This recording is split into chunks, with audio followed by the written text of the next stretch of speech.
Imagine the excitement of a new beginning, a fresh start with a new job. Then, imagine never arriving. And a month later, a discovery so gruesome, it sends shockwaves through a community and leaves a family shattered. This is the perplexing and tragic case of Naja Farrell, a disappearance that began with a routine morning and ended with a severed foot 150 miles away. What truly happened to Naja? At the heart of this mystery is Naja Farrell, a woman described by her loved ones as the absolute cornerstone of her family. Naja was in a long-term relationship and engaged to be married, though no date had been set. Her joy, her true happiness, came from spending time with children. She always had a group of kids around her, whether it was her 2 sons or her nieces and nephews. It was no surprise to her family when Naja, driven by a desire to give back and be there for children who didn't have anyone else, decided to become a foster parent to 3 additional children, expanding her already loving home. She was dependable, reliable, and deeply devoted to her family. Naja had been a stay-at-home mom for years while her children were young, but had recently taken on a new job at Panera Bread. It was a perfect fit, offering some income and a schedule that worked around her kids' school hours. This new role required her to be at work by 5 a.m., and on the day she went missing, March 15, 2019, it would have been her 3rd day of orientation. She never made it there. Around 3 o'clock that morning, surveillance camera footage captured Naja Farrell's vehicle leaving her apartment complex near County Road 100 South and Dan Jones Road in Avon, Indiana. She was on her way to the Panera Bread on West 86th Street, near I-465 and Zionsville Road on Indianapolis's northwest side. But Naja never arrived. It wasn't until later that day, when Naja didn't show up to pick her sons up from school, that her mom, Paula, was notified of her absence. This was an immediate and alarming red flag. Naja would never miss picking up her children. After frantic attempts to reach Naja yielded no answer, the family called the police. The Indianapolis Metropolitan Police Department was initially notified and began investigating. However, upon learning that Naja was a Hendricks County resident, they transferred the case to the Avon Police Department, a much smaller department. Compounding the issue, it was the end of the day on a Friday, meaning the case was not assigned a detective until Monday morning, potentially losing critical early hours in the investigation. The search for Naja was extensive, encompassing aerial and ground efforts across the city, yet yielded no immediate breakthroughs. Nearly 2 weeks later, her 2018 Nissan Altima was discovered in a shopping center parking lot near her work, specifically the Studio Movie Grill. Shortly after that, construction workers contacted police after they found some random papers and personal items near I-465 and Lafayette Road in Indianapolis. While the media never disclosed the specific items, Naja's sister, Jalisa, later revealed they were her sister's ID and bank cards. These personal items were found disturbingly close to a major interstate, raising immediate questions. Then, in April 2019, about a month after Naja vanished, police received a chilling call from the Crown Point Police Department in Indiana, roughly 2 hours north of Indianapolis. 2 fishermen at a pond off I-65 and 109th Avenue had made a horrifying discovery: human remains. Pulled from the murky waters of the retention pond was a severed human foot. On it a tattoo, Naja's name. It was a horrifying, undeniable match. DNA testing quickly confirmed the body part belonged to Naja. Authorities immediately launched a thorough search of the pond and surrounding areas, but despite extensive efforts, no additional clues or remains were found. To this day, Naja's foot remains the only part of her ever discovered. Naja Farrell's case remains unsolved, leaving behind a haunting trail of unanswered questions. Why was her car found in that specific shopping center? Was she on her way to work and abducted in a parking lot? Did she go willingly? Why were her remains disposed of near major interstates, over 100 miles from where she was last seen? Does Naja's assailant frequent that remote area? And perhaps the most unsettling question of all, did Naja know her assailant? Every year, Naja's family continues to celebrate her life, honoring the kind, loving, and dedicated woman she was. But tragically, no other leads have ever surfaced in her case. The silence is deafening, and the mystery endures. If anyone, anywhere, has any information related to Naja Farrell's disappearance and death, please do the right thing. Every detail, no matter how small you think it is, could be the key to bringing answers and justice to Naja's family. Please contact Crime Stoppers at 317-262-8477 or the Hendricks County Communications Center at 317-839-8700.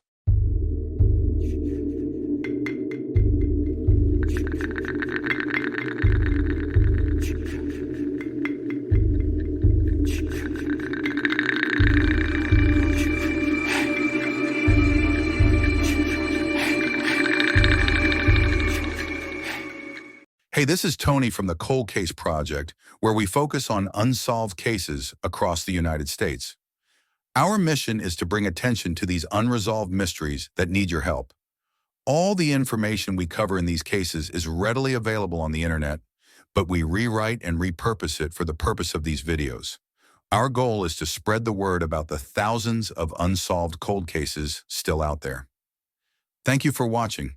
If you want to help shed light on these cases, make sure to like and subscribe for more content. Your support can make a difference.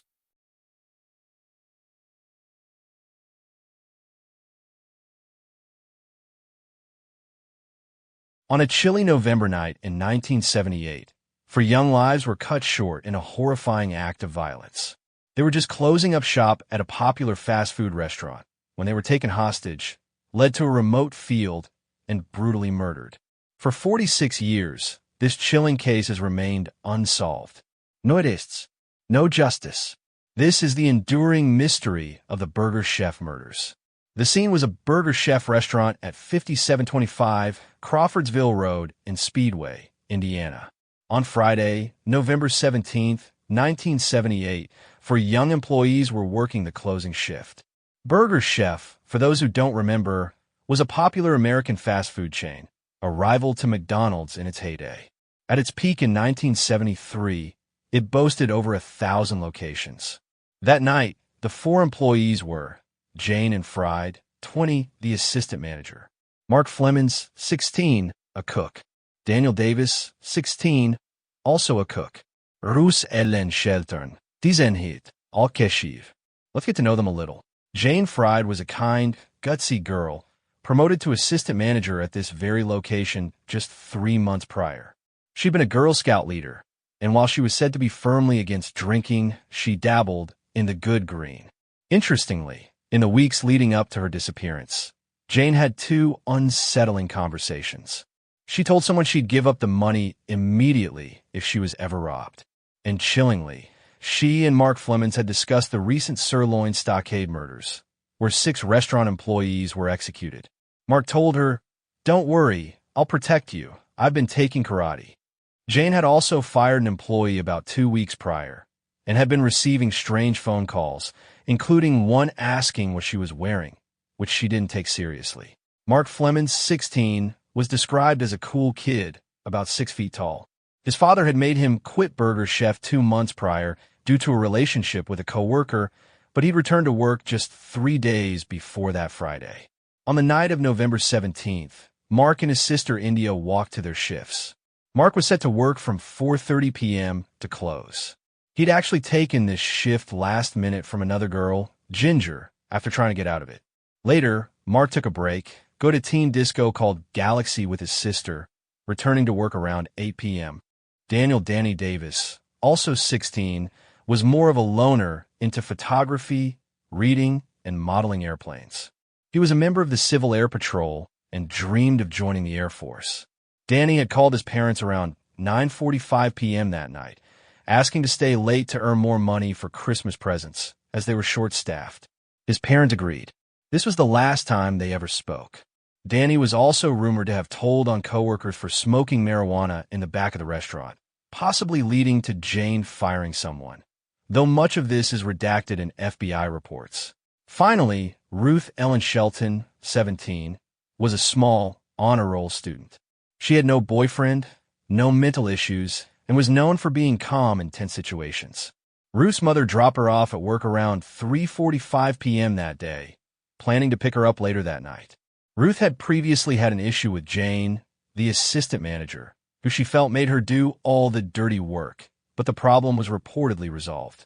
So, you have Jane, Mark, Danny, and Ruth, 4 young people, closing up shop on a Friday night.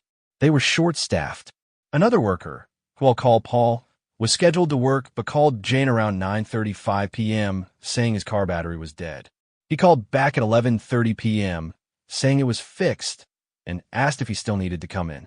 Jane must have said yes, because Paul was headed to the Burger Chef. Meanwhile, inside the restaurant, the 4 employees were cleaning. We know that typically, when someone took out the dumpster, they would leave the back door cracked open. It was likely Danny's job to do this. And within minutes of him returning inside, all 4 employees disappeared. Around 11:45 p.m., another Burger Chef employee, Brian, drove past the restaurant with Ginger. They noticed Jane's car was gone, and the lights weren't on. Brian decided to go to the Burger Chef to help clean up, as someone there had helped him once.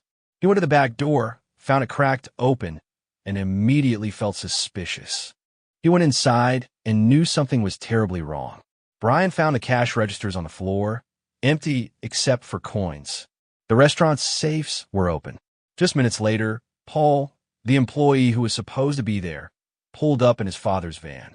Brian told Paul about the robbery, the open door, the missing employees. He noted that the normal cleaning procedure had been started, but the floors were still dirty, the broiler was on, and there was change everywhere.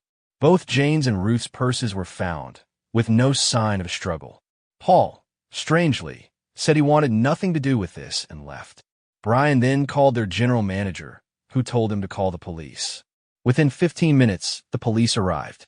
And this is where things take a truly bizarre turn. The initial police response was shockingly nonchalant. Brian expressed his suspicion about Paul's strange behavior, but the police dismissed it. They believed the employees had simply stolen the $581 total from the registers and gone out for a night of fun. This, despite 4 missing young people and a clear robbery scene. Even more unbelievably, the police told the morning shift employees to clean up the restaurant as normal. Yes, they instructed them to clean up a potential crime scene. It's almost unheard of. And get this, the police then staged a crime scene later to take pictures for the FBI, who got involved about a day later. The FBI immediately found these pictures suspicious. On Saturday, November 18th, 1978, the police finally began a serious investigation, contacting the parents and interviewing witnesses. Several witnesses came forward, describing 2 suspicious white males, described as dirty or sketchy. A friend of Mark's sister, India, saw 2 men who looked like hippies inside the Burger Chef around 9 to 9:30 p.m. Mark's own friend, who was supposed to walk home with him, saw 2 males of similar height in the counter area with the lights on around 11:55 p.m., not in Burger Chef uniforms. When he approached, the restaurant was empty. He found the back door fully open and Jane's car, plus Danny's Ford Pinto, still in the parking lot. A mother picking up her daughter from a nearby Dunkin' Donuts saw 2 white guys in an old, junky 4-door station wagon watching the Burger Chef. And most compellingly, a couple behind the Burger Chef, near the railroad tracks, were approached by 2 dirty-looking white men who seemingly appeared out of nowhere. One asked for ID, then told them to leave due to vandalism in the area. When the couple looked back, the 2 men were still on the railroad tracks. All these witnesses gave remarkably similar descriptions, leading to composite sketches being drawn. Disturbingly, the girlfriend from the couple by the railroad tracks later said the police officer who interviewed her that night actually resembled one of the guys she saw. At about 4 a.m. on Saturday, November 18th, Jane's white 1974 Chevy Vega was found abandoned next to a park, just a block from the police and fire department. The passenger door was unlocked and ajar, the driver's side locked. This was strange, as Mark's friend had seen Jane's car in the Burger Chef parking lot at 11:45 p.m. What happened in that short period? Neighbors in the area reported hearing strange noises around 11:30 p.m. to 1:30 a.m., a loud noise, a car door slamming. a trash can being knocked over. Then, on Sunday, November 19th, 1978, the horrifying truth was revealed. A couple walking on their property in White River Township discovered all 4 bodies. All dead, and not all killed in the same way. Daniel Davis and Ruth Shelton were found lying face down, both shot multiple times with a .38 caliber gun. Jane Fried's body was found 30 to 75 yards south of Daniel and Ruth. She had been stabbed twice in the heart, and the knife's blade had actually broken off in her chest. Mark Flemings was found 75 to 80 yards west of Daniel and Ruth. His exact cause of death is unclear, but speculation suggests blunt force trauma, and he may have run into a tree while trying to escape. The police were utterly baffled.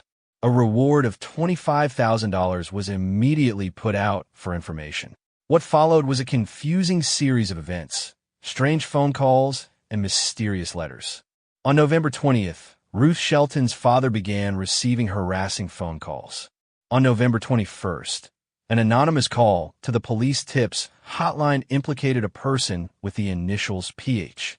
On November 29th, a massive clue appeared in a letter sent to the Indianapolis Star. It read, "If you can talk the DA department into giving complete immunity, there are 3 persons involved in which was to be nothing more than a simple robbery, but 1 person did the shooting, and 1 did the stabbing, and the 3rd person sat in the car, and was very surprised. I can tell you this, the 2 people that did the damage is no longer in Indiana."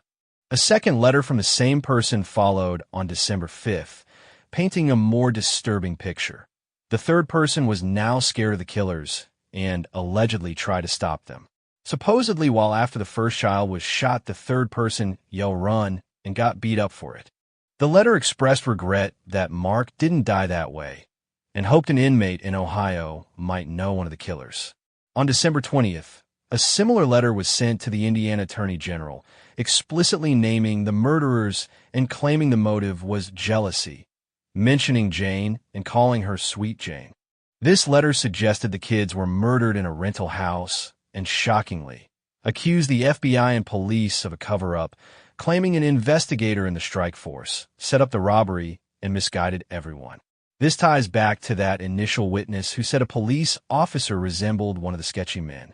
The letter writer even drew an incredibly accurate map of the crime scene, despite never having been there. For some reason, after this, the case went cold.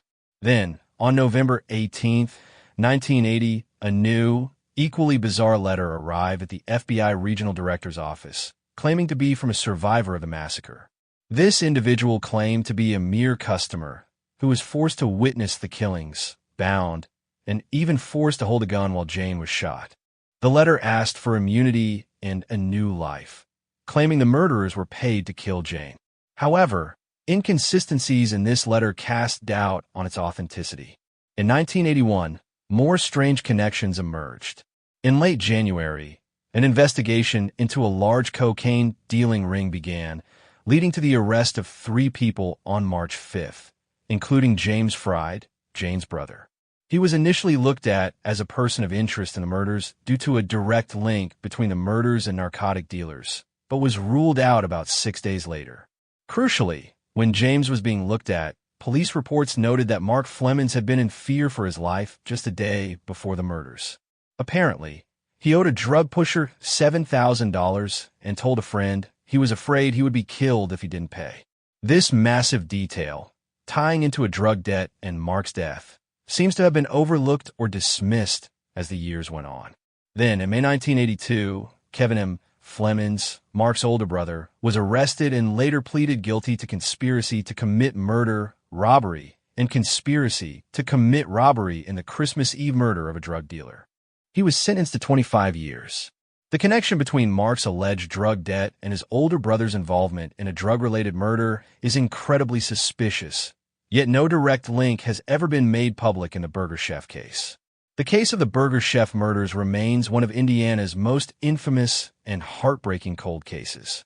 The bizarre initial police response, the mysterious letters, the chilling witness descriptions, and the later connections to drug activity and other murders have left more questions than answers. 46 years later, Jane Fried, Mark Flemings, Daniel Davis, and Ruth Shelton deserve justice. Their families deserve to know what truly happened that terrifying night. Do you remember this case? Do you have any theories about what truly transpired, or who those two dirty men might have been? The initial mishandling, the strange coincidences, the potential drug links, it's a tangled web. Share your thoughts respectfully in the comments below.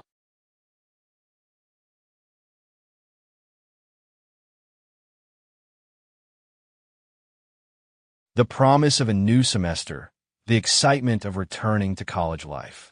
For 20-year-old Ann Har Meyer, that journey ended in unimaginable tragedy. Her car broke down on a quiet Indiana highway, and she vanished without a trace, only to be found weeks later, a victim of unspeakable violence. It's been almost 48 years, and her killer walks free. This is the enduring, heartbreaking cold case of Ann Har Meyer. Ann Har Meyer was born on August 27, 1957. She went missing on September 12, 1977, just 20 years old, embarking on what should have been a routine drive. Her story, ultimately tragic, began with love. Her parents, Robert and Marjorie, met and fell in love at Indiana University in the early 1940s.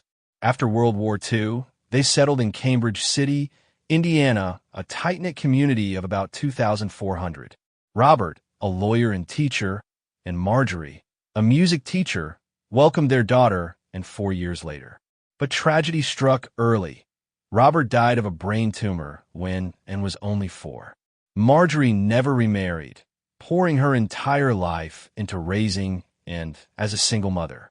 Their bond was incredibly close, and inherited her mother's musical talent. From a young age, she poured herself into music, singing in the choir, playing in the band, and landing lead roles in high school productions like South Pacific and West Side Story. In 1974, she was even crowned queen of her hometown's fall festival. Despite her talents and popularity, and was, in many ways, a typical kid. She loved Mountain Dew, pizza, Quarter Pounders, and chocolate. She dated, was playful, and quick with a good-natured joke. When her mother would affectionately call her a deer and might quip, "No, I'm an antelope," she was respectful of her mother, often leaving her sweet, uplifting notes like "Thanks for the good weekend," or simply "I love you." They had a unique way of watching out for each other. When traveling, they'd hang a man's suit or coat in their car to disguise that they were two women alone on the road, a stark reminder of the dangers women faced, even then. A neighbor, Scott, who lived a couple doors down, remembers him fondly. Marge was his music teacher and occasionally babysat him. He describes her as very kind and attentive, almost like a friend, even though she was his babysitter. Everyone liked her. She was well known and a very sweet young lady. In the fall of 1977, and was heading back to Indiana University in Bloomington as an incoming junior. She had been home for the weekend, visiting a friend in the hospital. She had originally planned to drive back to campus on Sunday night, but her mother, concerned about her traveling alone after dark, convinced her to wait until Monday morning, September 12th, believing it would be much safer, and set off that Monday morning in her 1971 Pontiac. It was about a 2-hour drive back to school, and she had a class at 10:30 a.m., but it never made it. Her car broke down on State Route 37, a highway she was familiar with, about 2 miles north of Martinsville, roughly 20 minutes from Bloomington. People almost immediately knew something was wrong, and was incredibly diligent. She wasn't someone who missed class or skipped rehearsals. She also didn't call her mother when she promised she would. Ann's mother, Marjorie, grew increasingly concerned as her calls to Ann's off-campus apartment went unanswered. In an era before cell phones, Marjorie and a friend decided to drive to Bloomington themselves, retracing Ann's likely route. It was nearing nightfall when they came across Ann's Pontiac, parked on the side of the road. The car was locked, her folded laundry and books still in the back seat. With the car found, but and gone, they immediately headed to the nearest police station to report their deepest fears. The Indiana State Police confirmed that her 1971 Pontiac was found locked, with its hazard lights flashing and the engine radiator out of water. The car had overheated. The family later learned and had been having car trouble all morning, making a couple of stops at gas stations, one only 10 miles from where she eventually broke down. Police interviewed the individuals who had contact with Ann that morning. All reportedly checked out. Back home in Cambridge City, the community rallied, holding regular meetings to spread the word. Friends and family emphasized Ann's cautious nature, stating she would never get into a car with someone she didn't know or feel comfortable with. Yet, her mother had a logical, heartbreaking thought. The car was locked. If Ann had been forcibly abducted, would she have locked it in the midst of a struggle? Perhaps she went willingly, accepting a ride from someone she perceived as safe, like a utility worker. Her cousin, Scott, then 10 years old, also believed and so concerned about her 10:30 a.m. class, might have accepted a ride to get there. Within days, the tenor of the investigation shifted. The police conducted an incredibly smart move for the time. They brought Ann's car back to the breakdown site and, for 2 mornings, stopped vehicles along the route, asking regular commuters if they had seen and or anyone engaging with her. Without cell phones or the internet, the community relied on making and distributing flyers throughout central Indiana. Ann's story even gained national attention, featured on NBC Nightly News. Weeks went by, and Marjorie was devastated. Or couldn't be. Unfortunately, the search ended in tragedy 5 weeks later. On October 19, 1977, a farmer named Lawrence Stafford was walking through his cornfields, located approximately 7 miles northeast of Martinsville. He came across her body. Officials knew immediately it was Ann. She was wearing an Indiana University t-shirt, and her purse was found nearby. Dental records confirmed her identity. The scene was brutal. One of Ann's shoelaces was used to tie her hands behind her back. The other was tied around her neck, and her hairbrush had been used to tighten the knot, a method of strangulation designed for maximum control and terror, and had been assaulted and ultimately succumbed to asphyxiation. Ann's mother was utterly devastated. She died of brain cancer just a couple of years later, having never recovered from losing her daughter in such a brutal way, without knowing who took her. For years, Ann's family was led to believe the case was closed, that her killer had been caught. They were told it was Stephen Judy, who had been executed on March 9, 1981, for the April 1979 murders of a woman and her 3 young children, whose bodies were found in the same county where Ann had died, with similar methods of strangulation and assault. Before his execution, Judy confessed to several other murders of women across multiple states. However, when asked about Ann, he adamantly denied any involvement, claiming he had no idea who she was. This discrepancy led to confusion. While Ann's mother believed Judy was the killer until her death, later reviews of jail records by the Indiana State Police showed that Judy was incarcerated in Marion County Jail on the day and disappeared. Although these crucial records no longer exist, Scott, Ann's cousin, firmly believes Judy was innocent of Ann's murder, given his many confessions to other crimes, but his consistent denial of Ann's. Judy's attorney even admitted Judy had problems telling the truth sometimes, but this particular denial seemed genuine. Another individual, Jeffrey Hand, also emerged as a possible suspect. In 1980, Hand was shot and killed by police while attempting to abduct a woman. In 2019, he was linked by DNA to the 1972 murder of 19-year-old Indiana State University student Pam Millian, who was found bound and gagged in the trunk of her car. Given the similar methods and timeline, it's unclear if DNA evidence from Ann's case has been compared to Hand's. He was deemed mentally unfit to stand trial for prior crimes, but later released, continuing his violent spree. Decades after Ann's murder, her cousin, Scott, heard a story on the radio about the arrest of the Golden State Killer. It sparked a renewed fire within him. If that case could be solved after so long, why not Ann's? Scott filed a Freedom of Information Act request for Ann's case file, but it was denied because the Indiana State Police classified the case as open and active. Undeterred, Scott decided to investigate as much as he could without the official reports. He confided in colleagues, and to his surprise, they immediately wanted to help. Together, Scott and his colleagues, including Hannah, launched a social media campaign to bring Ann's case back into the public eye. They created Facebook, Instagram, and Twitter accounts, all under the handle Who Killed Ann. But their approach is unique. The accounts are written from Ann's point of view, with a rather cheeky tone that makes them stand out. Ann herself posts things like, "My New Year's resolutions aren't that different from most 20-year-olds. Eat healthier, make more time for myself, and find the guy who raped and killed me." It's a striking way to keep Ann's memory alive and generate interest.